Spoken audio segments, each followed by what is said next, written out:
Well, it's great to have you here. We are really excited to learn more about you and learning about your wonderful school. I would love to hear about your experience coming to Japan. And I mean, one of the interesting things is as foreigners coming here, as educators, we all have our own story, our own path. You're now principal of the elementary school at Horizon Japan. So, but you weren't always principal. You started as a teacher. So yes. So please share with us some of your story. Yeah, sure. It might be a bit long story though, but feel free to cut Well, off. So whenever we you can always edit that in Anyways, post yeah, production. yeah. Let's get started then. My name is Recep Doymaz. I'm from Turkey, and I came to Japan 2006. And it's been a long journey for me actually, because my education started when I was in high school. So I decided to be a teacher. I went to a science high school, so which is kind of, you take the exams and then you you are selected one of those schools, and everyone was, wanted to be an engineer or a lawyer, a doctor, really precious jobs. But when my teacher asked me, what do you want to be? I said, I want to be a teacher. And then she laughed at me. It was really a funny moment, but I really wanted to be a teacher. So I decided to go one of the prestigious universities in Turkey, which provides English education as well, because I wanted to go abroad. I wanted to be a teacher, gain some experience abroad as well. So then I got a physics degree. And after I graduated, most of my friends went to America, Canada and other countries to continue their, master's degrees. And I said, no, I don't want to continue that way. I want to be a teacher. Then I stayed a little longer, about 4 years in Turkey. Then there was an opportunity. One of my friends came over just a year before I came to Japan. And then he said, why don't you try Japan? That was the first time that I decided to think about Japan.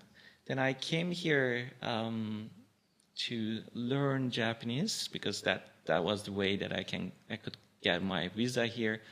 Then started at Horizon as a part-time teacher. Part-time? Yes, Oh, okay. I was part-time science teacher at that time. And then I became full-time next year, then gave up the Japanese school. Over the years, I have done a lot of different positions, different jobs. I left Horizon only for 2 years and moved to Osaka.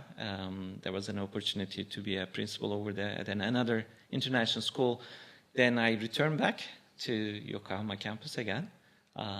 Then work in Sendai campus for about 4 years, and then the rest of the time I was in Yokohama campus.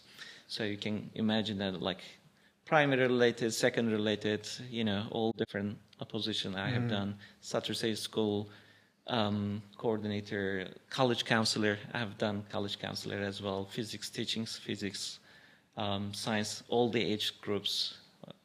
It was a long journey, but I ended up as an administrator, which I'm not really fan of it. I'm looking forward to go back to teaching. You're a teacher at heart, and it's kind of interesting that you mentioned that from the beginning you were wanting to go abroad and be an international school teacher. I think that's not the case for most teachers. I think most teachers go into the profession. The first thing that they think about is local schools, thinking very much nationally. But where do you think that passion to go international comes from?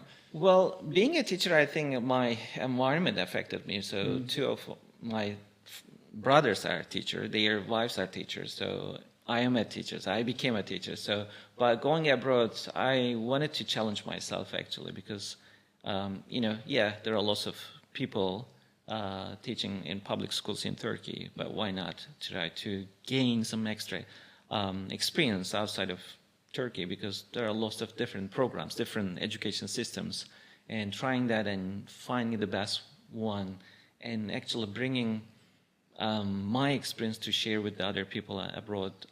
That was another thing, helped me to think, okay, yeah, why not another country? You know, when you graduate from a university that has English education, you think of the countries that has English spoken environment, right? So America, Canada, you know, other countries. So most of my friends actually went those countries, but this wasn't my plan, to be honest. I'm thinking that it was a kind of like maybe, you know, my path of life. So it just took me here in Japan. So I came here and I stuck here, I guess. So you come here speaking Turkish and English. Did you think that you would be able to use English here more? Were you surprised at the English level that you found in Japan?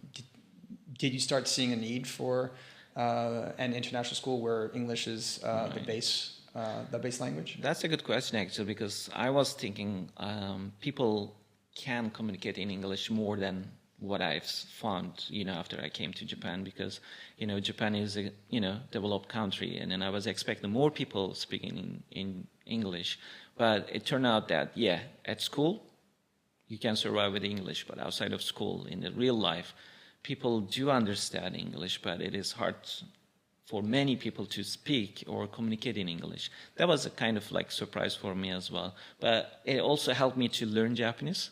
You know, it encouraged me to push myself to learn Japanese and be part of the community. To be part of the community, I had to learn Japanese, so that helped me as well. Well, I believe you also met your wife here, correct? That's right. We met here. That's a kind of a nice story as well, because we graduated from the same university in Turkey, but we didn't meet. So about 3 years we studied together at the same time in the university. Then she came 2-3 years before I came to Japan. I didn't know for sure, although my brother didn't believe in me. So when I said I'm gonna get married with someone that, you know, graduated from the same university, then my brother said, like, no, you went after her, right? Otherwise, why Japan, you know? You didn't go to America, you didn't go to Canada or England. You went to Japan. So that was the reason. I said no, to be honest. You know, we didn't know each other. But we met at Horizon. So then after a short dating, so we decided, you know, she's from Turkey. And we have 2 children now. They were born in Japan, and they're going to Horizon as well. So I'm really happy that it was a chance that we met here in Japan. That's a great transition to talking about Horizon. I mean, you found your love in teaching. You also found your love of your life there as well. So Horizon is quite an interesting school, and one of the reasons why I was quite excited about having this conversation with you. But believe the school has just celebrated its 20th anniversary. Yes, we have celebrated 20 years. It's founded in 2003. When I came in 2006, the highest grade was grade 3. At the beginning, I think a mixture of different age group were enrolled.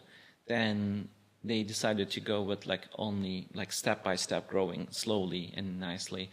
And the grade 3 was the highest, and we didn't enroll students from upper grades.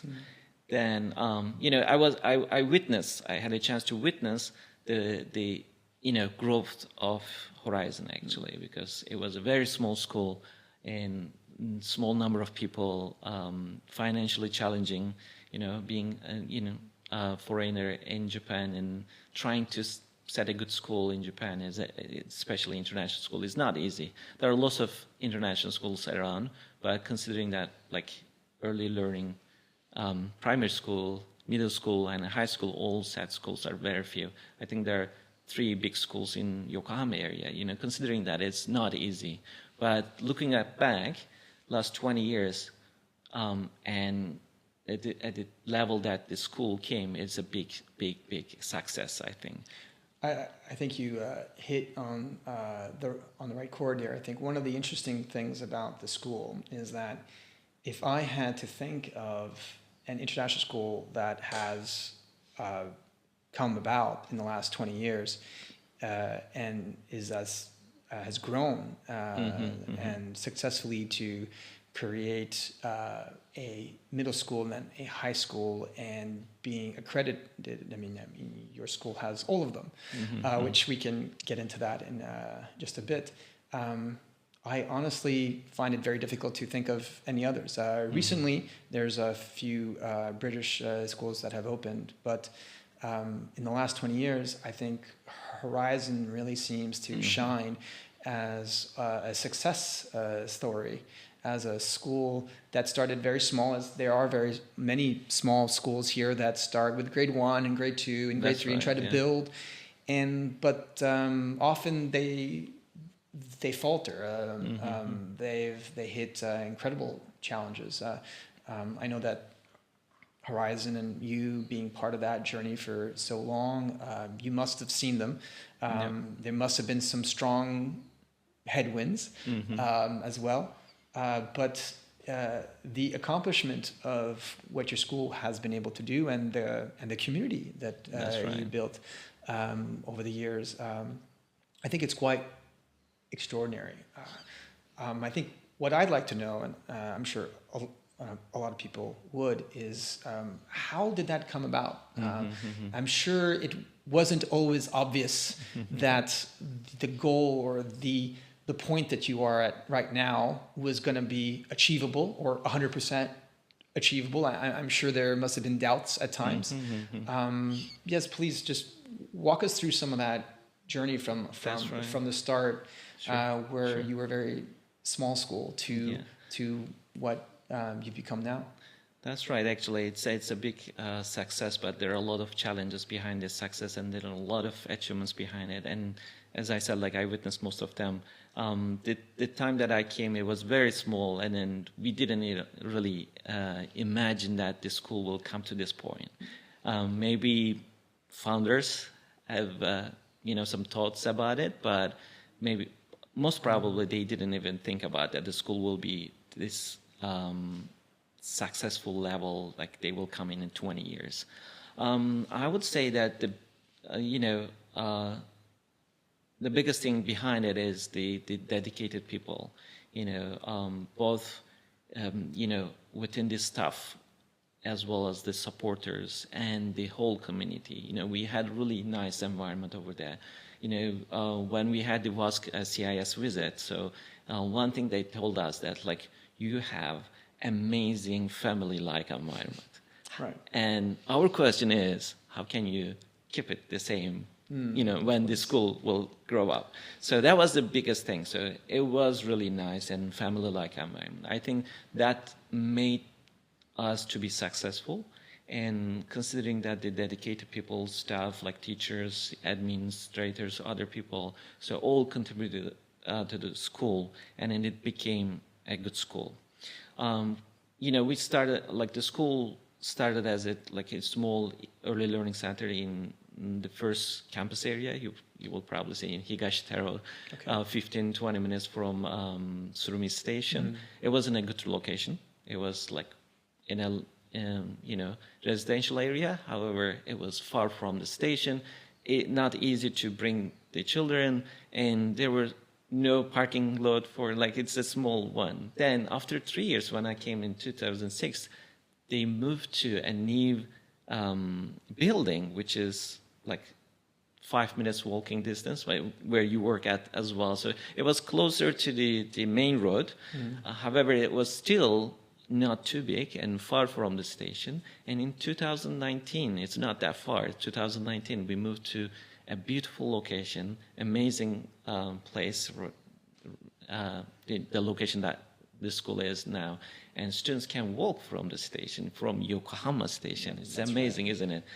Without even, even if it's a rainy day, you don't have to carry an umbrella and go through the Bay Quarter area. So it's an amazing location. Okay. And then we feel that it's a kind of fortune to be there as well. So considering a school, 20 years, celebrating the 20 years, but coming to a location like that with 500 students and almost 100, staff members, it's amazing success. So I'm going to give you a little bit, the journey, more information about the journey that we went through. You can just add it wherever you like.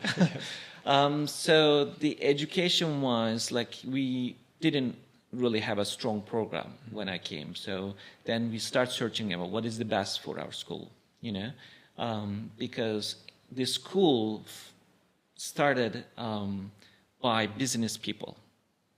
It wasn't the educators, it was business people. And then how it started is that the idea, you might be thinking why Turkish people are studying in, as international school in Japan. I mean, why Japan, right? I think that would be the first question many people would ask. Right. And the second one would be, why not create a Turkish school? Exactly. For Turkish businessmen's kids can go in there and learn Turkish. There's certainly schools that are like that, but instead of a Turkish school, a decision was made to say, no, we're not going to create a Turkish school. We are going to create an international school, and it's not going to be Turkish, it's going to be English. Exactly. I mean, I wasn't there at that time when they made this decision, but I heard a lot from the people who supported the school, who started the school.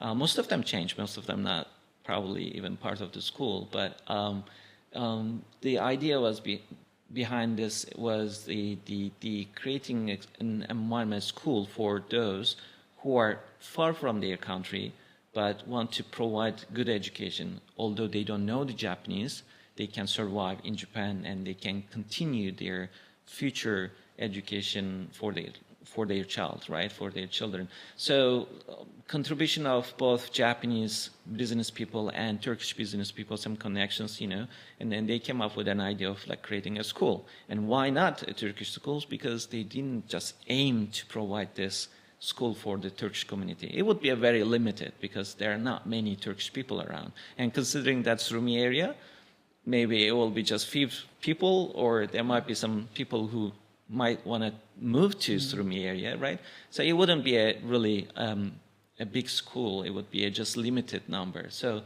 they wanted to give, I think, global education rather than just providing what we have back in Turkey.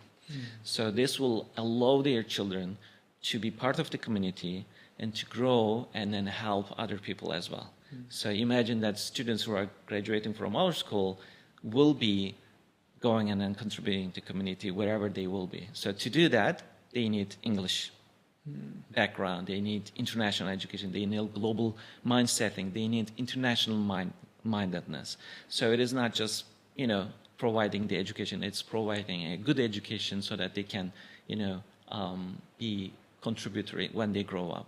So it started with a small number of people, then they figure out that, okay, yeah, we can contribute more, and then more investors, more people came over. I think business people also contributed. First couple of years were challenging for the school, in terms of finding the best education program or financially being stable. Probably it took 5-10 years to settle down. So, but those challenges were not just to turn out. It helped the people to make the school even better. So I think that is what made this Horizon stronger. So Horizon looked at the challenges as a kind of improvements area. Okay, this is what we need to work on. Educational program. Okay, yes, Japanese society wants something, and we also have international society. They also want something. So it should be something that meets everyone's needs, right? There are Turkish people, there are international people, there are Japanese people at the school. So let's find something that will make it better for, a good program for all the students. So we started searching a lot. So we hired some people as well, some consultants. And I remember one of vice principal who came from Australia. He contributed a lot as well.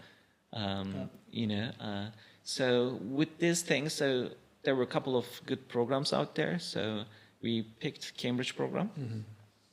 It starts with Cambridge primary program. Then when we started middle school, it became Cambridge middle school program. Then IGCSE started for grade 9 and 10. and then we became a Cambridge school, a worldwide Cambridge school, and then we provided all the Cambridge programs, including A-levels. However, there were something that we were always thinking, okay, this is a good program, but it is more like content-based, and there's a challenging exam. So is there any other program that might help, or even better, that helps students to develop some skills? Because, you know, education is changing, and people changing, future is changing. We never know what might happen. So we need to provide the best skills for the students to use, so that they can use when they grow up. So then IB came up. That was the time that we decided to go with the IB DP program. We wanted to start with an easy program. One of the easiest part is DP, by the way, to implement. I was going to say, because IB itself is not easy. It is challenging program. It is very challenging program. And then we started with the DP program. I think it was 2012, if I'm not wrong. And then we got the PYP in 2016, and then NYP program as well. Then our school became Continuum School, which is few schools only in Japan providing Continuum program, which is PYP, NYP, and DP, all three programs.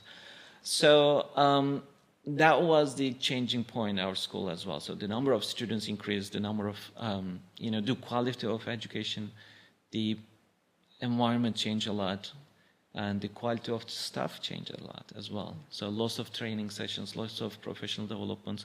I think that made our school what schools that we have right now. So just to touch on some of the things that you shared, I'll get to the IB portion in just a bit. I think it's quite interesting. That's right. Especially because there's two things that occurred after you had the IB. One, you had the enrollment increase, but you also mentioned that the quality of the education and the training of the teachers increased as well. You also mentioned this kind of global mindedness. That's right. Yeah. And I thought that was interesting. And you've now been in Japan for, was it 17 years? 18 years? Will be finishing soon. And I think the question a lot of foreigners have, especially people working in international schools, is, well, what is your experience in Japanese society's views of global mindedness? Is this is this something that is valued here in the society, at least to your opinion? Do you think that's why people want to go to international schools? Do you think it's growing? Do you think it's static?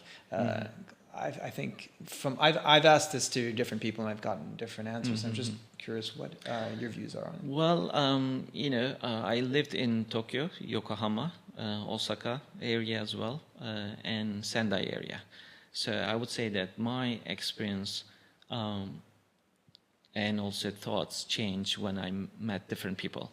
So if you look at Yokohama and Tokyo area, people are more open, or at least the people that we are interacting are more open, and they like more global education, international education, and having their children learn English.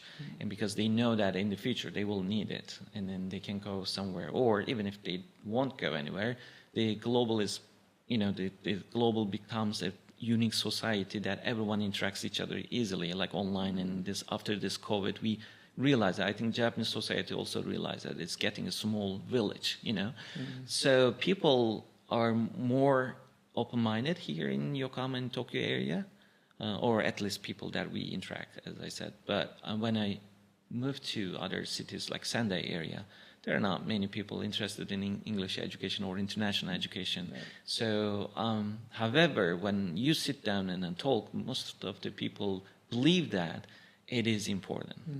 And considering they're giving more opportunity to their children, they consider it is necessary. However, there are some, constrictions, like restrictions. One of them is the mindset. I would say that. So mindset is the key point. I think that's gonna take some time to change people's mindset. So Japan is an island, and they don't need other people. They don't need, but recently they realized that no, it is necessary to interact people. It is necessary to, collaborate with other people. So with this, you need to know a language. So global language is English and international language. And, that's really important. I think that is changing, and people, especially after COVID, I realize that many things are changing. It becomes digital, it becomes more, foreign friendly. But there's still time for rural area or small cities that people change their mindset. The other thing is that opportunities, there are lots of international schools in Yokohama, Tokyo area, but there are not many in Sendai or Aomori or, Tohoku area. Or if you go to Nagano area, it's very limited number of schools over there. Will that worth to open more? Maybe, maybe not. But what I see is that Japanese education department, Japanese government is also investing. So they are in touch with the IB program, and they are trying to implement IB program in certain schools, and then trying to find out solution for certain challenges in Japanese education. So I think this is very, happy to see that. So every year it's growing, it's more people, more schools. Even if they provide Japanese education, they become an IB school, which is great because they know how to be open-minded. They gain IB attributes, like they like international-minded people. So I'm really happy to see the difference, to improvement, because it's been a long time, 2006, and now we are in 2024, over 18 years, big change. However, this change is slow. This is what I think. Right. The change should be a little bit faster. We had Olympics, we had, COVID situation went over. So I think this could be a little bit faster. The natural next question is, and I think I'm always curious, because every school's gone through that process differently. And of course, we could have the whole interview about how your students or your teachers and your parents had to adapt to the COVID time while they were there. But just for a bit, what was that like for you personally, for the school, for your community? Well, COVID was challenging for everyone. Let's accept that. Not just schools, but also any businesses. So there are lots of business shut down, and I think international schools got affected as well. So I know that some schools got smaller. They combined the classrooms. They had, they need to change the number of staff working there because financially was challenging. So some foreigners changed their country and other things. But I think Horizon went through this stage very well, and it was successful as well, because one thing is that we were ready. We didn't know that we were ready, but we were ready because we implemented, for example, we implemented iPads, like MacBooks at the school before COVID. Right. So all the students brought their devices. They had their gadgets. They knew devices. that how to use if you ask a child right now, they know how to use a smartphone, iPad, MacBook very well, right? But if you go back, 5-10 years ago, it was challenging. Now you had to train the teachers, right? You had to train the students. You had to train everyone to make sure that you can implement properly. And most of the parents actually at that time complained about having iPads. There are still some parents, they don't want iPads or MacBooks because they think that this is not the right way to educate the people, because they are using those devices in different ways. That's not healthy. So we try to explain that having that device or implementing the technology is not bad. How to use it is bad. So if we guide the students, if we teach them what is the best way to do it, I think it will be successful. So we implemented before COVID. So when COVID hit, then people knew that, okay, there is an opportunity. So we started just using Zoom channels or try different, versions. Then how can we make it more efficient for the schools. I was in Sendai campus at that time. It was, population of Sendai campus is mainly Japanese students. It affected less than Yokohama campus, to be honest. Then we started implementing a different version of online education, distance learning, lots of softwares came out, some programs came out. So it helped us as well to implement certain programs. So I think we went through very well. So we didn't even think of making some financial decisions, cut down the salaries or, cut down the number of people. So it really helped us. And I think the community believed in school as well. Our parents, we should appreciate that as well. So they believed in the school and they didn't change the school. Most of them stay where they are. And then that helped us to survive. And last year, it wasn't really COVID time for us. We didn't do anything. So we said, okay, just everything back to normal unless certain things happens, like some emergency cases happen. And this year, there's nothing actually we have done for COVID, It was really smooth year. You mentioned the parents and how important parent support is for any school's success. I would say, and I don't think I'm exaggerating. I would say that Horizon was an underdog from the start. How has parents and the support you've gotten from parents over the years through everything from COVID to the earthquakes, how has their parent support, how has that been part of your success there? Yeah, that's a good question because, we had lots of challenges over the years, One of them was the earthquake as well. Beginning of the time that I came, it was still young school, small number of people, and the biggest thing is to keep the students at the school. And then, Japanese people have different mind settings, so either they want a native level English exposure when their child is young, so especially early learning center. So they send their child to international school, and then for primary, they go back to, because that few years, they will help, if they want to learn English in the future, they will help them, right? Another type of parents, group of parents is that they keep their children until end of the primary, and then they go back to middle schools if they like Japanese environment. I think that is the good decision if they want Japanese education, okay, not international. But after middle school, it is not easy because the education, the background will not meet, right? So we had lots of up and downs in terms of number of students. So some parents were not staying. That was our biggest challenge. We had really, really good parents, good students, genius type students as well when I was teaching science in the old campus. However, they didn't know what's going to happen when my child is going to be in middle school or high school, or most importantly, university. Right. Can Horizon students go to universities in Japan? Can they go to universities in another country, America, Europe, Australia, Canada? Can they go? That was the biggest concern, and that's why many parents changed the schools. Even if they love the school, they love the environment, they love the program, they love the teachers, everybody. Kids didn't want to go because their friends are there, and some of the students went together, in a small group. To the other international schools, they have been here for a long time.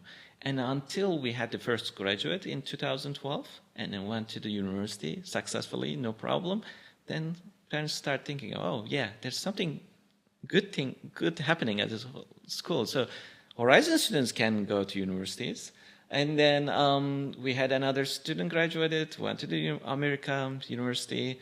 Horizon students can go to American universities as well. Then it started increasing, the number of graduates increasing. That made the parents believe in the school more.